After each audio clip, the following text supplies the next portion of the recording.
Hello friends, welcome to this presentation by IELTS Nepal.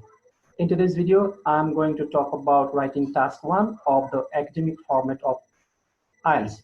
And this is going to be really interesting and important for all our students who are preparing for IELTS. So friends, I'm going to talk specifically about one very common mistake that students keep making while dealing with the task 1 of writing in the academic format of IELTS. And I'm sure this video will make things a lot easier for you after you go through this video. Shall we start without wasting a lot of time? So friends, first up, you may have one of these types of diagrams in your IELTS task 1 writing if you're taking the academic format. Data-driven diagrams which have numerical units of measurement. Non-data driven diagrams which generally include natural process and artificial operation diagrams, and sometimes you have a mixture of these diagrams. The common mistake that students make is with this, not following the instruction accurately in the writing task 1. What's the instruction then? In the academic module, every task 1 writing question has this instruction. Remember, only this instruction. Every question has that. Summarize the information by selecting and reporting the main features and make comparisons where relevant. And you are supposed to follow instructions very well if you really want to impress your examiner for a high band score. I have underlined the instruction and divided it into 3 parts. Let's look at each part. First up, these are the 3 parts that you are supposed to do these 3 things in IELTS writing task 1. Summarize the information, select and report the main features, and make comparisons, make relevant comparisons. Please do these 3 things very sincerely. Let's analyze each of them. What does it mean to summarize the information? For that, you need to avoid stating all the features or all the details. And secondly, you need to create sentences including 2 or more features or items into one sentence. You must develop a love for summarizing, because if you don't do that, you will be writing about too many details, and that will mean 2 things. You will not be doing summarization very well, and secondly, you will generally be requiring much more than 20 minutes to complete your task. All right. Let's look at these 2 examples. An average answer will look like that. The percentage was 10 in 1990, that did increase to 18 in 2000.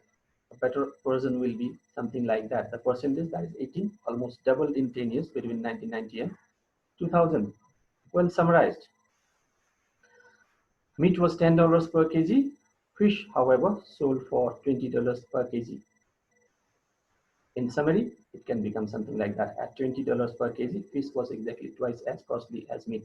Please keep doing that whenever and wherever possible, so that you look like a very sincere student for your examiner. Next point, how to select and report the main features. You may have a long list to find the facts from, but you just need the main ideas. You do 2 things for that. Number 1, check the highest and lowest, the most obvious figures and trends, and write about them. Don't miss them. And secondly, avoid writing about too many similar details. Just try summarizing those similar details and make it short. Example, an average answer is something like that. The amount of sale was 20% in 1980. It increased and became exactly double in 1990. Okay. But it plunged again to 18% in 2000. In 2010, it ended at 10%, something like that. A better version will be something like this. Sales doubled in 10 years to record the highest figures in 1990, 40%. That is, one of the main features, highest. Although the figures for 1980 and 2000 were almost identical, now this is a summary of similar figures. And the lowest percentage, again, one of the main features, lowest percentage was recorded in 2010. What about comparison? What is relevant comparison, more importantly? The picture on your screen says two things. The comparison is irrelevant. You cannot compare an apple with an orange. But for summary, you can use them as fruits. In relevant comparison, you do two things. First, compare between similar or opposite trends. Okay, if you are writing about trends, you can compare opposite and similar trends, but you cannot compare opposite or unequal units of measurement. You need to compare similar units of measurement. So before I talk more about comparison, let me tell you that we are available on YouTube. Please subscribe to our channel for regular updates on IELTS videos.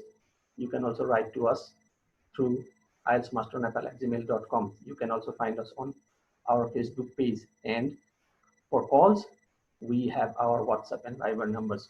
Please do remember us for that. Thank you very much. Let's talk about relevant and comparison now. What does relevant mean and what does comparison mean? Relevant stands for appropriate, suitable, to the point, fitting or matching.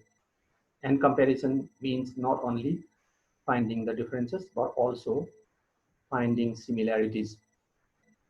Very clear. So you need to have suitable comparisons if you mean to write a relevant comparison. Making comparison, an example. Look at that average answer. The sale was 20% in 1980, it increased and became exactly double in 1990. Okay, it plunged again to 18% in 2000 and blah blah all that. A better answer will be something like this. In a decade, sales jumped twofold. A difference became exactly double also means the difference, but that answer, the average answer, doesn't talk about similarities. It's not a very good comparison. Twofold to 40% in 1990. By 2000, the figures dipped again to become almost identical, talking about similarity. And then the final sentence talks about difference again. They further slumped by 8 percentage points. The difference between 10 and 18 is 8 percentage points. Please keep doing that as and when you can do that.